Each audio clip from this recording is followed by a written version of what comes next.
SP नेता आजम खान के परिवार वालों पर जिला प्रशासन का एक्शन हुआ है। उनकी पत्नी तंजीन फातिमा और साथी बेटे का आर्म्स लाइसेंस रद्द कर दिया गया है। इन दोनों के पास में रिवॉल्वर का लाइसेंस था। डीएम के आदेश पर यह कार्रवाई की गई है।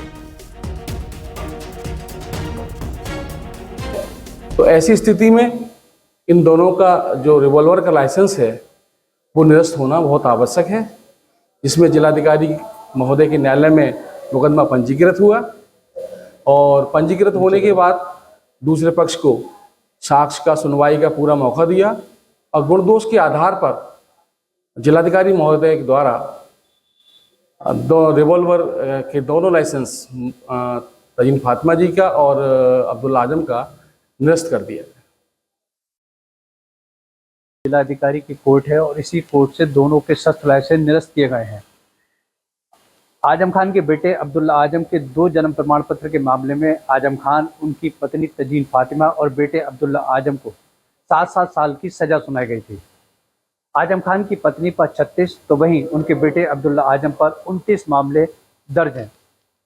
आजम खान, उनकी पत्नी और बेटे तीनों को सजा होने के बाद रामपुर एसपी ने रामपुर डीएम को रिपोर्ट की कि ये 2 सजा याफ्ता हैं, लिहाजा आजम खान की पत्नी और उनके बेटे के शस्त्र लाइसेंस निरस्त कर दिए जाए।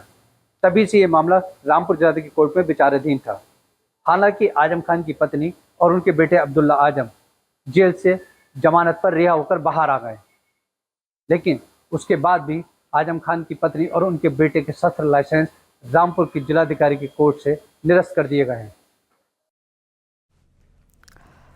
खबर संभल से है, जहां पर संभल हिंसा में शामिल शारिक साठा गैंग के सदस्यों पर आरोप तय होगा और हिंसा केस में आरोपी मुल्ला अफरोज गुलाम और साथी वारिस पर कोर्ट आरोप तय करेगा। सभी आरोपियों को पेशी के लिए मुरादाबाद जेल से संभल कोर्ट लाया गया है। आपको बता दें कि 24 नवंबर को संभल में हुई हिंसा, जिसके बाद में 4 लोगों की हत्या का आरोप लगा था।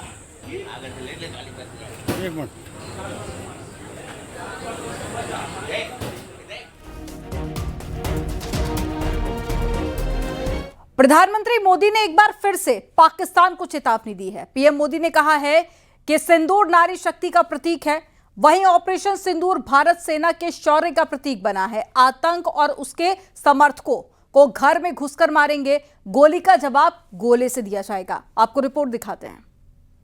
जहां पाकिस्तान की सेना ने सोचा तक नहीं था, वहां आतंकी ठिकानों को हमारी सेना ने मिट्टी में मिला दिया। सैकड़ों किलोमीटर। पीएम मोदी ने एक बार फिर पाकिस्तान को चेतावनी देते हुए कहा कि अगर तुम गोली चलाओगे तो मानकर चलो गोली का जवाब गोले से दिया जाएगा। अब भारत का एक एक नागरिक कह रहा है, 140 करोड़ देशवासियों का बुलंद आवाज कह रहा है, अगर तुम गोली चलाओगे तो मान के चलो गोली का जवाब गोले से दिया जाएगा। भोपाल पहुंचे पीएम मोदी ने देवी अहिल्याबाई होलकर की 300वीं जन्म जयंती पर आयोजित महिला सशक्तिकरण महासम्मेलन को संबोधित किया। इस मौके पर पीएम मोदी ने कहा कि ऑपरेशन सिंदूर से हमने पाकिस्तान के घर में घुसकर आतंकी ठिकानों को मिट्टी में मिला दिया। ऑपरेशन सिंदूर आतंकवादियों के खिलाफ भारत के इतिहास का सबसे बड़ा और सफल ऑपरेशन है। जहां पाकिस्तान की सेना ने सोचा तक नहीं था, वहां आतंकी ठिकानों को हमारी सेना ने मिट्टी में मिला दिया।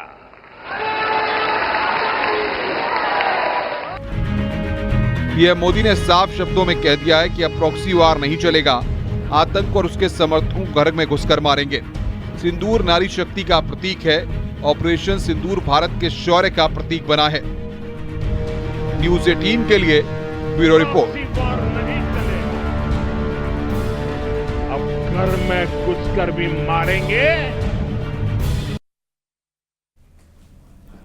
पहलगाम आतंकी हमले पर विदेश मंत्री एस जयशंकर ने साफ किया कि भारत हमले का जवाब दे चुका है और बहावलपुर और साथ ही मुरीदके में आतंकी ठिकानों को निशाना बनाकर भारत ने अपने इरादे साफ कर दिए हैं। वहीं सीज फायर पर कांग्रेस नेता सलमान खुर्शीद ने कहा कि सीज फायर की कॉल पाकिस्तान के डीजीएमओ की तरफ से आई थी।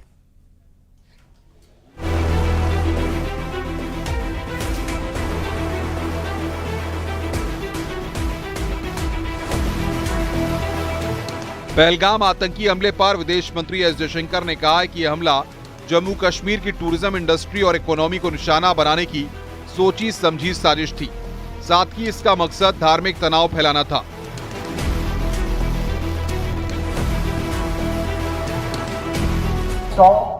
Was an attempt to devastate the tourism economy of the Union Territory of Jammu and Kashmir, as well as an evil design to sowing religious discord. The barbarity of the killings required an exemplary response, which was delivered by destroying terrorist command centers, especially in Bhavalpur and Muridke. Cease fire को लेकर कांग्रेस के सवालों के बीच अब party के ही senior नेता सलमान खुर्शीद का बड़ा बयान सामने आया है। उन्होंने साफ किया है कि सीज फायर की कॉल भारत की तरफ से नहीं बल्कि पाकिस्तान के डीजीएमओ की तरफ से भारत को आई थी। The call came from the DGMO of Pakistan and it came to the DGMO of India, and we stopped when they said let's stop, but for several hours after we had said that we will stop, and we then didn't send any further attacks on them, the shelling across the border and across the line of control continued. For at least 3-4 hours there were violations of the ceasefire once again when the shelling continued, making it very clear that in Pakistan nobody seems to be in control. इसके साथ ही उन्होंने अनुच्छेद 370 को हटाए जाने पर भी बयान दिया और कहा कि इससे जम्मू कश्मीर में अलगाववाद की समस्या काफी हद तक कम हो गई है। Kashmir had a major problem for a long time. Much of that was reflected in the thinking of the government in an article called 370 of the Constitution, which somehow gave an impression that it was separate from the rest of the country. But Article 370 was abrogated. It was abrogated, and it was finally put to an end because so much time has passed. विदेश मंत्री S Jaishankar ने जहां साफ कर दिया है कि पाकिस्तान की ओर से हुए आतंकी हमले का भारत जवाब दे चुका है, वहीं भारतीय सांसदों का डेलीगेशन विदेशों में पाकिस्तान के आतंकी चेहरे को बेनकाब कर रहा है। न्यूज़ 18 के लिए ब्यूरो रिपोर्ट।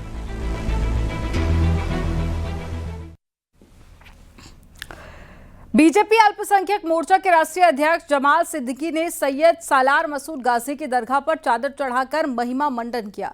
जमाल सिद्दीकी ने कहा कि मदरसों पर कार्रवाई केवल उन मदरसों के खिलाफ की जा रही है जो कि चंदा लेकर मदरसे चला रहे हैं, जहां पर बच्चों का भविष्य खराब हो रहा है। उन्होंने ये भी कहा कि वो खुद को श्री राम का वंशज मानते हैं और दावा किया है कि सनातन धर्म के बाद में इस्लाम आया, जिसका अर्थ है सभी सनातन के बाद इस्लाम धर्म अपनाने वाले श्री राम के वंशज हैं। हमेशा गर्व है इस बात का कि मैं प्रभु श्री राम का वंशज हूँ। सब जानते हैं कि भारत में पहले सनातन था, बाद में इस्लाम आया, हम मुसलमान हुए। हमने अपनी पूजा पद्धति बदली, लेकिन हमारी संस्कृति वही है।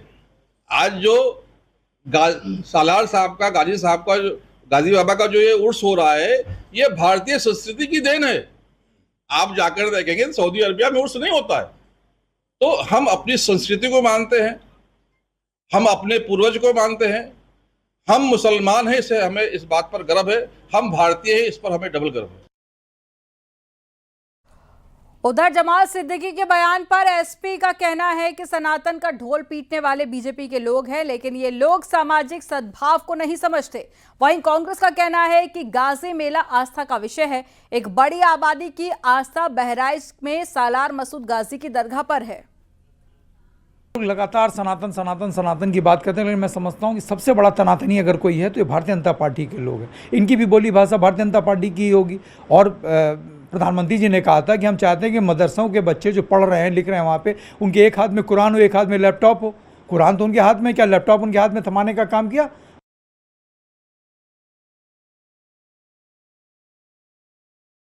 इस देश में एक बड़ी आबादी है जिसकी आस्था वहाँ पे है, और जिस तरह के दंगे हमने पिछले वर्ष देखे बहराइच में, वो इसी तरह की जो घटनाएं लगातार हो रही हैं, जो परंपरागत चीजें चली आ रही थी उनको रोक करके एक मानसिकता, विकृष्ट मानसिकता बनाने का प्रयास किया जाए, एक माहौल बनाने का प्रयास किया, ध्रुवीकरण करने का प्रयास किया जा रहा है। तो ये उचित नहीं है। जिसकी आस्था, और ये हमारे संविधान में है कि